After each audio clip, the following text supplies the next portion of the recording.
தனியா யார்கிட்டயும் பேசிட்டு இருந்தியே, அதான் யாருன்னு பார்த்தேன். ஏய், ஆவி கிட்ட பேசுற சக்தி உன்கிட்ட இருக்கா? ஆவி கிட்டயும் பேசல, என்ன பாவி கிட்டயும் பேசல. நான் பாட்டுக்கு என்னமோ புலம்பிட்டு இருந்தேன். என்ன புலம்பிட்டு இருந்த? அதெல்லாம் உனக்கு தேவையான விஷயம், விடு. ஓகே.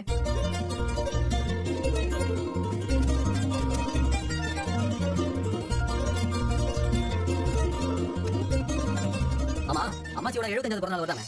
என்ன கேட்ட? அம்மாச்சியோட 75வது பிறந்தநாள் வருதாமேன்னு கேட்டேன். அது எப்படி உனக்கு தெரியும்? மாமா சொல்லுச்சு.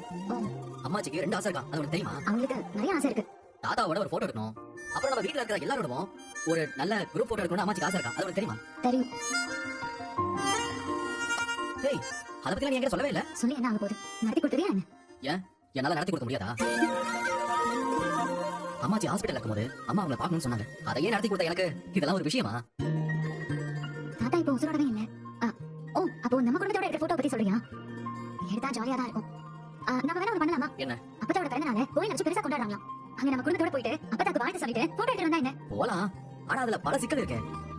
நம்ம வீட்ல எல்லாம் யாரும் பிரச்சனை இல்ல. உங்க வீட்டு ஆளுங்க தான் தெரிஞ்சிட்டான் அவன். ஆமா. நம்ம போனா அவன் எந்த பிரச்சனையும் பண்ண மாட்டான். எங்க அப்பாவுமே எதுவும் சொல்ல மாட்டாருன்னு நினைக்கிறேன்.